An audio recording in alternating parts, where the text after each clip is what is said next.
Sir നമസ്കാരം. നമസ്കാരം. ഇന്നലെ തമിഴ്നാട് മുഖ്യമന്ത്രി ഇളയ ദളപതി എന്ന് വിശേഷിപ്പിക്കുന്ന വിജയുടെ ഒരു നിർണായകമായ പ്രസ്താവന വരികയുണ്ടായി. അദ്ദേഹം മൂകാംബി ദർശനമൊക്കെ കഴിഞ്ഞ് വരുന്ന സമയത്താണ് ഇത്തരത്തിലൊരു വാർത്ത പുറത്തു വരുന്നത്. നേരത്തെ തന്നെ അദ്ദേഹം എടുത്ത തീരുമാനമാണ്. പക്ഷെ മാധ്യമങ്ങളെ കണ്ടപ്പോൾ അതിന്റെ വിശദാംശങ്ങൾ അദ്ദേഹം നൽകുകയുണ്ടായി. മുഖ്യമന്ത്രി ആയതിനു ശേഷം ആദ്യം മൂകാംബിക ക്ഷേത്രം സന്ദർശിച്ച് മടങ്ങിയായിരുന്നു അദ്ദേഹം.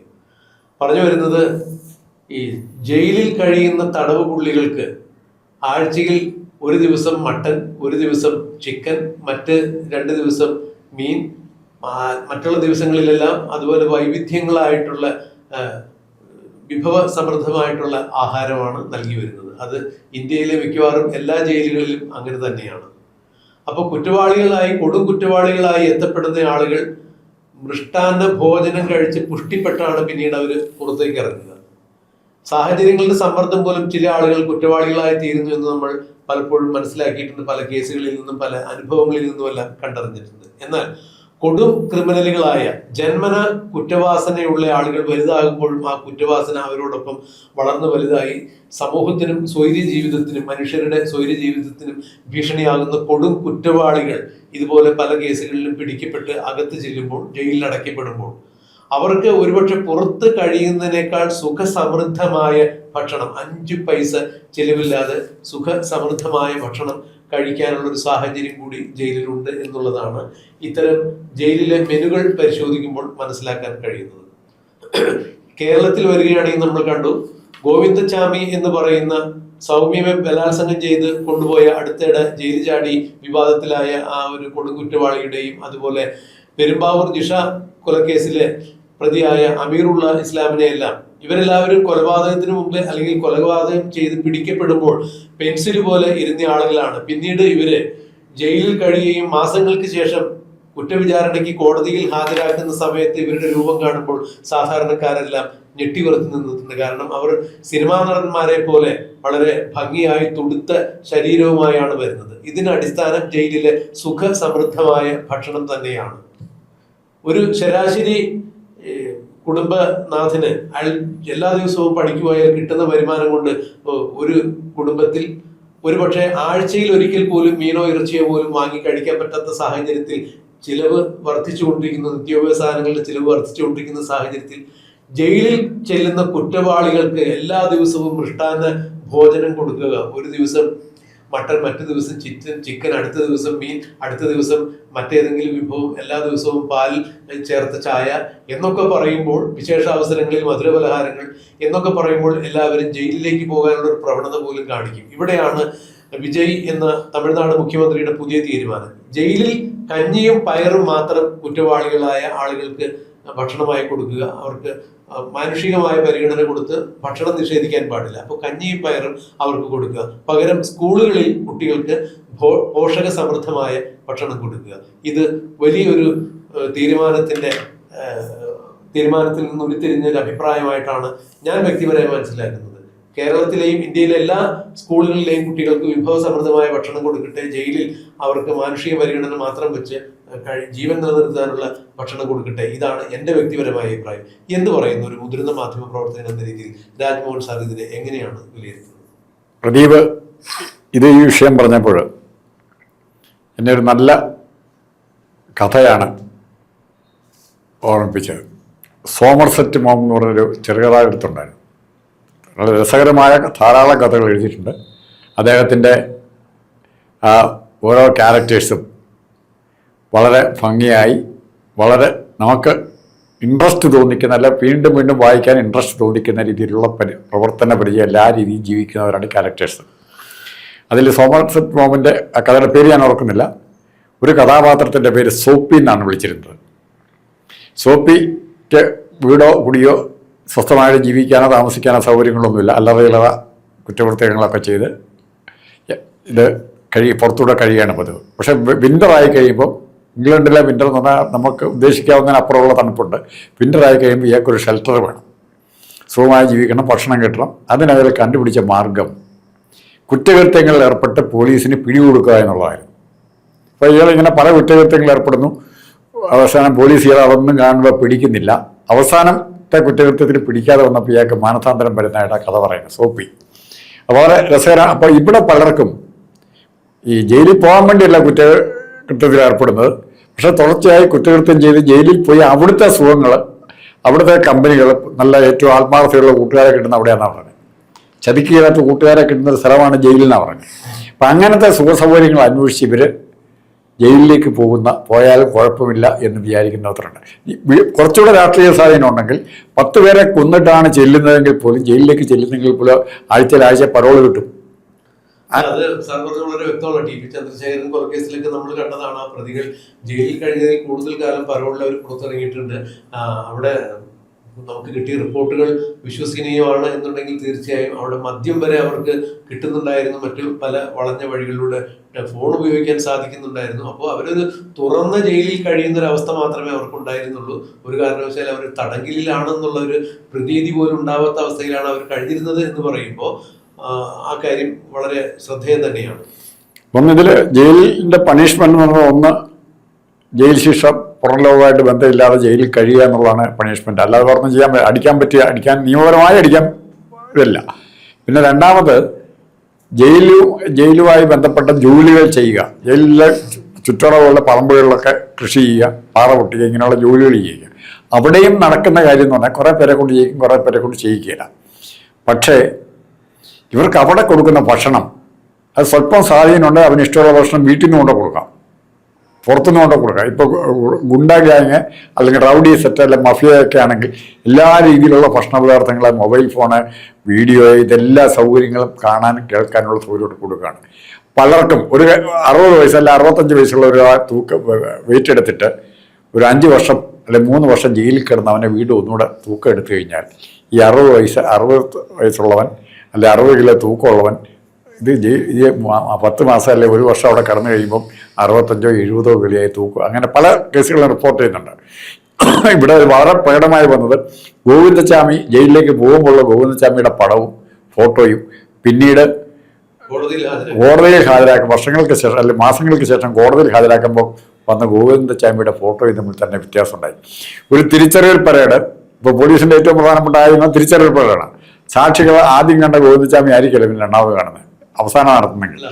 അമീറുള്ള ഇസ്ലാമിനെയും കാണിച്ചപ്പോ ആദ്യം ജയിലിലേക്ക് കൊണ്ടുപോകുമ്പോൾ ഇങ്ങനെ ചടച്ച് കഞ്ചാവൊക്കെ ഉപയോഗിക്കുന്ന ഒരു സാധാരണക്കാരായിട്ടുള്ള ഒരു ഡ്രഗ് അഡിക്റ്റ് ആയിട്ടുള്ള ഒരാളുടെ രൂപമായിരുന്നു. പിന്നീട് പോലീസ് വിചാരണയ്ക്ക് വേണ്ടി കോടതിയിലേക്ക് കൊണ്ടുവരുമ്പോഴാണ് ഇയാൾ സിമ്പിള കുട്ടപ്പനായിരിക്കുന്നത്. പഴയ രൂപമൊക്കെ മാറി ശരീരമൊക്കെ പുഷ്ടിപ്പെട്ടിരിക്കുന്ന ഒരു അവസ്ഥ. അവിടെ അത് പരിശോധിക്കുമ്പോഴാണ് ജയിലിലെ പോഷകാഹാര സമൃദ്ധിയെ കുറിച്ച് നമ്മൾ ചിന്തിക്കുന്നത്. ഇവിടെയാണ് വിജയുടെ ആ ഒരു നിർണായകമായ തീരുമാനം നമ്മൾ ശ്രദ്ധിക്കപ്പെടാതെ പോകരുത് എന്നുള്ള ഒരു അഭിപ്രായം ഉരുത്തിരിഞ്ഞു വരുന്നത്. കാരണം ഈ സാധാരണക്കാരുടെ കുട്ടികൾ പഠിക്കുന്ന സർക്കാർ സ്കൂളുകളിൽ അവർ ചിലപ്പോൾ അവിടെ ഉച്ചഭക്ഷണം ഏർപ്പാടാക്കിയിട്ടുള്ള ഒരു കഞ്ഞിയോ അല്ലെന്നുണ്ടെങ്കിൽ ചോറോ ഏതെങ്കിലും ഒരു വിഭവം ആ കുട്ടികൾക്ക് കൊടുക്കും. അത് വലിയ നല്ല കാര്യം തന്നെയാണ്.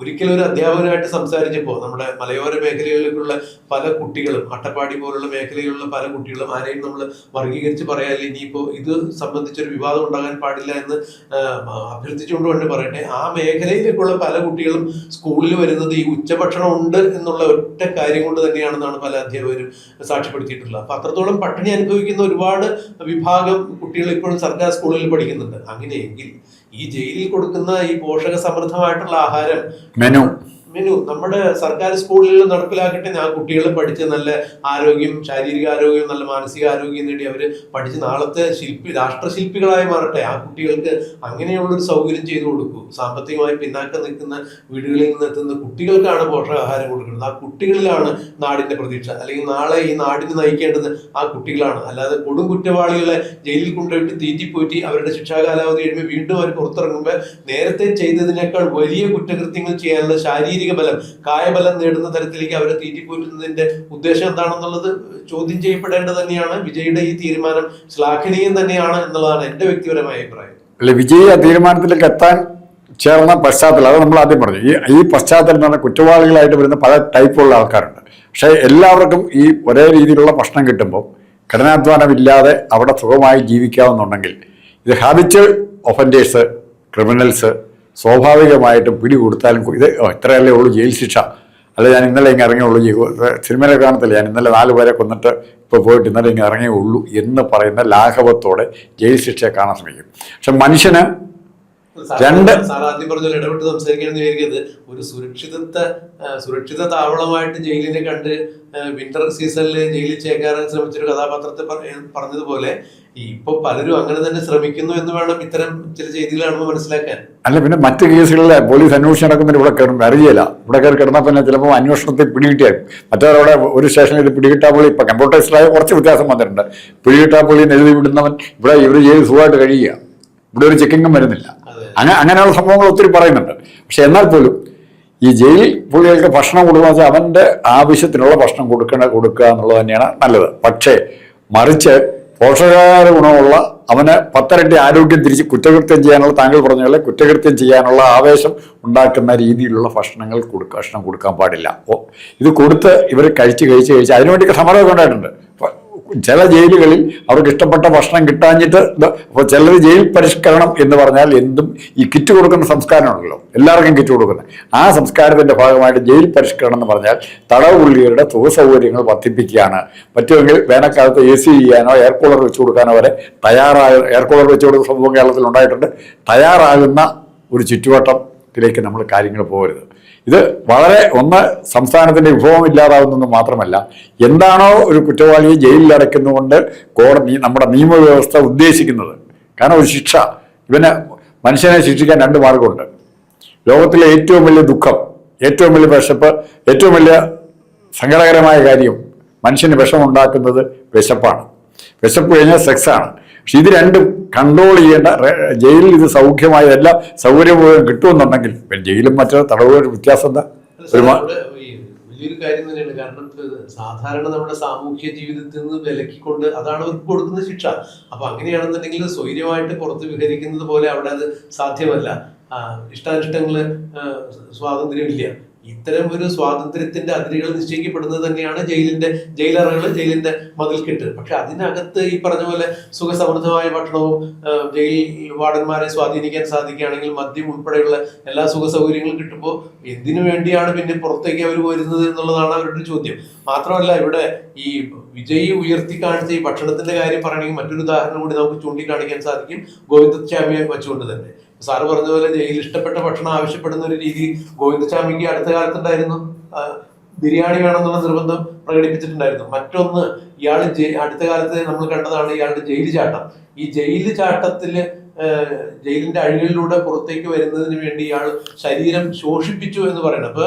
അപ്പൊ മാസങ്ങളോളം ഇയാൾക്ക് കൊടുത്തിരുന്ന പോഷക സമൃദ്ധമായ ഭക്ഷണം കഴിക്കാതെ അതിൽ നിന്ന് ചപ്പാത്തി മാത്രം എടുത്തുകൊണ്ടാണ് ഇയാള് തന്റെ ശരീരഭാരം കുറച്ച്, വണ്ണം കുറച്ച് ജയിലിന്റെ അഴികളിലൂടെ രക്ഷപ്പെടാൻ ശ്രമിച്ചതെന്ന് പിന്നീട് ഇയാൾ അറസ്റ്റ് ചെയ്തപ്പോൾ ഇയാൾ പറഞ്ഞിട്ടുണ്ടായിരുന്നു. അതിന്റെ സത്യാവസ്ഥ പരിശോധിക്കപ്പെടേണ്ടതാണെങ്കിലും ഒരു കാര്യം ഉറപ്പാണ്, ഗോവിന്ദസ്വാമിനെ അറസ്റ്റ് ചെയ്ത് ജയിലിൽ കൊണ്ടുപോകുമ്പോൾ അയാൾ ഏത് രൂപത്തിലായിരുന്നോ ആ രൂപത്തിൽ തന്നെയായിരുന്നു അയാൾ ജയിലിൽ ചാടുന്ന സമയത്ത്. പക്ഷേ ഈ ജയിലിൽ ചാടുന്നതിന് മുമ്പ് അയാളെ വിചാരണ കോടതിയിൽ ഹാജരാക്കുമ്പോൾ അയാള് നല്ലോണം ശരീരം പുഷ്ടിപ്പെട്ട രീതിയിൽ തന്നെയായിരുന്നു. അപ്പൊ ആ പുഷ്ടിപ്പെട്ട ശരീരപ്രകൃതി കുറയ്ക്കുന്നതിന് വേണ്ടി ഇയാൾ ഭക്ഷണം നിയന്ത്രിച്ചു, ജയിലിൽ നിന്ന് കൊടുക്കുന്ന പോഷക സമൃദ്ധമായ ഭക്ഷണം നിയന്ത്രിച്ചു എന്ന് പറയുമ്പോൾ അവിടെ പോഷക സമൃദ്ധമായ ഭക്ഷണം തന്നെയാണ് കൊടുത്തിരുന്നത്. അത് കഴിച്ചുകൊണ്ട് തന്നെയാണ് ഗോവിന്ദസ്വാമി ശരീരം പുഷ്ടിപ്പെട്ടത്, അമീറുൽ ഇസ്ലാമൊക്കെ പുഷ്ടിപ്പെട്ടത്. ഞാൻ ഇവര് മാത്രം എടുത്തു പറയുന്നതിന്റെ കാര്യം അടുത്ത കാലത്ത് കണ്ട വലിയൊരു മാറ്റമാണ് ഇവരുടെ ശരീരത്തിൽ ഉണ്ടായിരുന്നത്.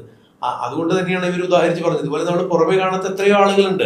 അപ്പോൾ ഒരു കാരണവശാലും ജയിലിൽ സുഖ സൗകര്യങ്ങൾ അനുഭവിക്കത്തക്ക രീതിയിലുള്ള ഒരു സാഹചര്യം ഉണ്ടായിക്കഴിഞ്ഞാൽ ജയിലിൽ ചെല്ലുന്ന ആളുകൾ പുറത്തേക്ക് വരാൻ മടി കാണിക്കും. ഇനി പുറത്ത് വരികയാണെങ്കിലും വർദ്ധിത വീര്യത്തോടു കൂടി, ശാരീരിക പുഷ്ടിയോടു കൂടി, ആരോഗ്യത്തോടു കൂടി തിരിച്ചിറങ്ങുന്ന ഒരു അവസ്ഥ ഒരു കാരണവശാലും സൃഷ്ടിക്കേണ്ടതില്ല. മാനുഷികമായ പരിഗണന ഗണിച്ചുകൊണ്ട് മനുഷ്യന്റെ ഭക്ഷണം, അടിസ്ഥാന വിഷയം, വിശപ്പടക്കാനുള്ള മാർഗം, ആ ഭക്ഷണം കൊടുക്കുക, കഞ്ഞിയും പേരും കൊടുക്കുക. അത് തന്നെ പോഷകാഹാരമാണെന്നാണ് നമ്മുടെ കേരളത്തിന്റെ ഒരു വൈബ്. അങ്ങനെയാണെങ്കിൽ അത് മതിയെന്നേ. ആ ഭക്ഷണം അവർക്ക് ജീവൻ നിലനിൽക്കത്തക്ക രീതിയിൽ, അല്ലെങ്കിൽ ശരീരം ക്ഷയിച്ചു പോകാത്ത രീതിയിലുള്ള ഭക്ഷണം കഴിക്കട്ടെ. പോഷകാഹാരം അവരെ കൊടുത്ത് തീറ്റിപ്പോറ്റേണ്ട ഉത്തരവാദിത്തം സർക്കാരിനില്ല. കുറ്റവാളികളാണ് അവര്, കുറ്റവാളികളാണെന്നുള്ള ബോധ്യം അവർക്ക് എപ്പോഴും ഉണ്ടാവണം. ഇവര് സമൂഹത്തിൽ ഇറങ്ങിക്കഴിഞ്ഞ് പൊതുസമൂഹത്തിന് പിന്നെ ഇവർ എന്ത് സേവനമാണ് ചെയ്യുന്നത്? എന്ത് സേവനമാണ് ഇവരുടെ ഭാഗത്ത് നിന്ന് കിട്ടാറുള്ളത്? മിക്കവാറും കുറ്റവാളികൾ ജയിലിന് പുറത്തേക്ക് ഇറങ്ങുമ്പോൾ 100% പേർക്കൊക്കെ ചിലപ്പോൾ മാനസാന്തരം വന്നിട്ടുണ്ടാകാം. അല്ലാത്ത ആളുകളെല്ലാം പുറത്തേക്ക് ഇറങ്ങുന്നത് പൂർവാധികം ശക്തിയോടുകൂടി, കുറ്റകൃത്യവാസനയോട് കൂടി തന്നെ ഇറങ്ങുന്നത്. അപ്പൊ അവരെ പുതിയൊരു ബറ്റാലിയൻ തന്നെ ഉണ്ടാക്കാൻ പറ്റും തീർച്ചയായിട്ടും. അപ്പൊ അവര് പുറത്തേക്ക് ഇറങ്ങുമ്പോൾ പഴയതിലുപരിയായിട്ട് അവർക്ക് എന്താണ് കൊള്ളയും അല്ലെങ്കിൽ മറ്റുള്ള കുറ്റകൃത്യങ്ങൾ ചെയ്യാനുള്ള ഒരു ശാരീരിക ക്ഷമത നേടിക്കൊണ്ട് അവർ പുറത്തു വരണം. അത് വേണ്ട എന്ന് തന്നെയുള്ള ഒരു കൊനസ്റ്റ് ചോദ്യം കൂടെ ചോദിച്ചിട്ട്, പറയൂ സർ. പലരും ന്യായീകരണം പറയുന്നത് ജയിലിലെത്തുന്ന പല ആൾക്കാരും ന്യായീകരണം കൊടിയ വിശപ്പാണ് എന്നെ കൊണ്ട് ഇത് ചെയ്യിച്ചത്. ചിലപ്പോൾ അതിൻ്റെ പേരിൽ കൊലപാതകം വരെ നടന്നിട്ടുണ്ട്. കൊടിയ വിശപ്പ്. അപ്പം എനിക്ക് എൻ്റെ ഒരു സംശയം, ഈ കൊടിയ വിശപ്പ് കൊണ്ട് തിരിച്ചും ഇയാളൊക്കെ മാനസിക മാറ്റം ഉണ്ടാകും, നല്ലത് ചെയ്യാൻ ഇയാളെ പ്രേരിപ്പിക്കുന്ന രീതിയിലും വിശപ്പിനെ ഉപയോഗിക്കത്തില്ല. വിശപ്പ് കൊണ്ട് തെറ്റ് ചെയ്യാൻ പ്രേരിപ്പിക്കുന്നുണ്ടെങ്കിൽ ആ വിശപ്പ് പരിഹരിക്കുന്നുള്ള ധാരണ ഉണ്ടായാൽ അവൻ തെറ്റിൽ നിന്ന് മാറുകയും ശരി ചെയ്യുകയും ചെയ്യില്ല. സാർ, കൊടിയ വിശപ്പാണ് എന്നെ കൊണ്ട് ഇതൊക്കെ ചെയ്യിച്ചത് എന്ന് ഒരാൾ പറയുന്നുണ്ടെങ്കിൽ, വിശപ്പിന് വേണ്ടി അല്ലെങ്കിൽ വിശന്നിട്ട് ഒരാള് ഭക്ഷണം കഴിക്കുമ്പോൾ നമ്മൾ മധുവിന്റെ സംഭവം ഒന്നും മറന്നു പോകുന്നില്ല. ഒരു പിടി അരിയോ അല്ലെങ്കിൽ ഒരു പാക്കറ്റ് മഞ്ഞൾ പൊടി കെട്ടതിന്റെ പേരിൽ ഇവിടെ സദാചാര ഗുണ്ടകൾ എന്ന് പറഞ്ഞ ഒരു പറ്റ ആളുകൾ മധുവിനെ തല്ലിച്ചതയ്ക്കുന്ന നമ്മൾ കണ്ടതായിരുന്നു. പക്ഷേ ഒരാള് വിശക്കുന്നു എന്ന് പറയുമ്പോൾ വിശപ്പിന് വേണ്ടി ഒരു നേരത്തെ ഭക്ഷണം എവിടെയെങ്കിലും മോഷ്ടിച്ചതിന്റെ പേരിൽ അയാളെ കൊടും കുറ്റവാളിയായിട്ട് ചിത്രീകരിച്ച് ഒരു സംസ്കൃത സമൂഹം മാറ്റി നിർത്തുന്ന ഒരു കാഴ്ച ഒരിക്കലും നമുക്ക് അംഗീകരിക്കാൻ പറ്റില്ല. ഒരിക്കലും നമ്മളത് കണ്ടിട്ടില്ല. മധുവിന്റെ കാര്യത്തിൽ അതൊരു വേറിട്ടൊരു കേസ് തന്നെയാണ്. കാരണം മധുവിനെ സംബന്ധിച്ചിടത്തോളം മാനസിക വെല്ലുവിളികളുണ്ടായിരുന്ന ഒരു ചെറുപ്പക്കാരൻ തന്നെയാണ്. അതുകൊണ്ട് തന്നെ വീട് ഉപേക്ഷിച്ച് കാട്ടിൽ ഗുഹയിലൊക്കെ കഴിയുന്ന ഒരു ശീലം ഉണ്ടായിരുന്നു. അവിടെ നിന്ന് വിശന്ന് കഴിഞ്ഞപ്പോൾ ഭക്ഷണം കിട്ടാതായപ്പോൾ പുറത്തു വന്ന് അങ്ങനെ ചെയ്തു എന്നുള്ളതാണ് നാളിതുവരെയുള്ള അദ്ദേഹത്തിന്റെ ചരിത്രം പരിശോധിക്കുമ്പോൾ നമുക്ക് മനസ്സിലാകുന്നത്. അവിടെ സമൂഹം ദയ കാണിച്ചില്ല, സമൂഹം ദയ കാണിച്ചില്ല. ഭക്ഷണം കൊടുത്തോണ്ടിരിക്കുക. അത് വീണ്ടും എന്താണ് വിഭവസമൃദ്ധമായിട്ടുള്ള പോഷകാഹാരം കൊടുത്തുകൊണ്ടിരിക്കുന്നത്. ഇത് നമുക്കൊരു കാരണവശാലും അംഗീകരിക്കത്തക്കതല്ല. ഒരാള് കുറ്റവാളിയാകുന്നത് വിശപ്പ് കൊണ്ടാണ് എന്ന് പറയുമ്പോൾ അതൊരിക്കലും വയറിന്റെ വിശപ്പ് മാത്രമാകാൻ സാധ്യതയില്ല എന്ന് വേണം ഞാൻ അതിൽ നിന്ന് മനസ്സിലാക്കുന്നത്. അല്ലെങ്കിൽ വിശക്കുന്നു എന്നുള്ളതിൻ്റെ ഒരാള് വിശക്കുമ്പോ ഒരാളെ കൊന്നിട്ടല്ലോ അയാൾ ഭക്ഷണം കവർന്നെടുക്കുക. വിശപ്പാണ് ഏറ്റവും മനുഷ്യന്റെ മൗലികമായി ഏറ്റവും മനുഷ്യന്റെ ഏറ്റവും വലിയ വികാരം വിശപ്പാണ്. അതെ, വിശപ്പ് അടിസ്ഥാന വിഷയങ്ങളിൽ ഏറ്റവും പരമപ്രധാനമായിട്ടുള്ള പരിഗണന കിട്ടേണ്ട വിഷയം അത് തന്നെയാണ്. അത് തന്നെയാണല്ലോ നമ്മുടെ പ്രിലിമിനറി സിസ്റ്റത്തിലെല്ലാം പറയുന്നത്. പാർപ്പിടം, ഭക്ഷണം, സ്വസ്ഥമായി കഴിയാനുള്ള അന്തരീക്ഷം, ഇതൊക്കെ നമുക്ക് മനസ്സിലാക്കാൻ സാധിക്കും. അതിൽ തന്നെ ഭക്ഷണവും വെള്ളവും തന്നെയാണ്. പക്ഷെ ആളെ ബലാത്സംഗം ചെയ്ത് കൊല്ലാൻ ശ്രമിക്കുക, വീണ്ടും ജയിലിൽ നിന്ന് വിട്ടാലും കൊല്ലാൻ അത്തരം കുറ്റവാളികൾക്ക് ഈ സംരക്ഷണം ആവശ്യമുണ്ടോ ഇല്ലയോ എന്നുള്ള പ്രശ്നം. അല്ല, കൊടും കുറ്റവാളികൾക്ക് എന്ത് തരത്തില് ഈ പോഷകാഹാരം കൊടുക്കണം എന്നുള്ളത് പരിശോധിക്കേണ്ട കാര്യം തന്നെയാണ്. തമിഴ്നാടിന്റെ തൊട്ടയൽ സംസ്ഥാനമായ നമ്മുടെ കേരളത്തിന്റെ ബഹുമാന്യായ മുഖ്യമന്ത്രിയും ആഭ്യന്തര വകുപ്പ് മന്ത്രിയൊക്കെ ഇത് പരിശോധിക്കണം എന്നാണ് എൻ്റെ ഒരു അഭിപ്രായം. അല്ല, ആ രീതിയിലുള്ള ഒരു സ്ഥലത്തൊരു ഇപ്പം ബസ്സിലെ സൗജന്യ യാത്ര എന്ന് പറയുമ്പോൾ തന്നെ ഡൽഹിയിലും കർണാടകത്തിലും തെലങ്കാനയിലൊക്കെ നടപ്പാക്കിയ ശേഷം നമ്മൾ പരീക്ഷിക്കുക. അതുപോലെ ഈ വിഷയവും തമിഴ്നാട്ടിലെ ചെയ്ത് കാണുമ്പോൾ ഉറപ്പായിട്ടും നമുക്കിത് പരീക്ഷിച്ച് നോക്കാം. അതെ, തീർച്ചയായും ആ രീതിയിലെങ്കിലും നോക്കാൻ പറ്റും. അല്ല, ഈ ജയിലിൽ കിടക്കുന്ന ഒരാൾക്ക് പോഷകാഹാര കുറവുകൊണ്ട് മരണത്തിലേക്ക് നീങ്ങും അല്ലെങ്കിൽ ആ മരണകാരണമാകും എന്നൊക്കെ ഡോക്ടേഴ്സ് സർട്ടിഫൈ ചെയ്യുകയാണെന്നുണ്ടെങ്കിൽ അത് പരിശോധിക്കപ്പെടട്ടെ. അല്ലാതെ ശരാശരി ആരോഗ്യമുള്ള ഒരാളെ സംബന്ധിച്ചിടത്തോളം ഈ കഞ്ഞിയും പയറും കഴിച്ചു കഴിഞ്ഞാൽ, അല്ല എന്നുണ്ടെങ്കിൽ അവിടെ കൊടുക്കുന്ന സാധാരണ ഭക്ഷണം, എന്നും കഞ്ഞിയും പയറും എന്നല്ലല്ലോ പറയുന്നത്, സാധാരണ ഭക്ഷണം കഴിച്ച് വിശപ്പെടുക്കട്ടെ, സാധാരണ പുട്ട് കടലയൊക്കെ കൊടുക്കുന്നുണ്ടല്ലോ. അപ്പോൾ അതുപോലെ അതൊക്കെ കഴിച്ചു കഴിയട്ടെ. അല്ലാതെ ആഴ്ചയിൽ 3 ദിവസം മട്ടൻ, 4 ദിവസം ചിക്കൻ, ബിരിയാണി, കുഴിമന്തി, അതെ, ആ ഒരു മെനു മാറണം.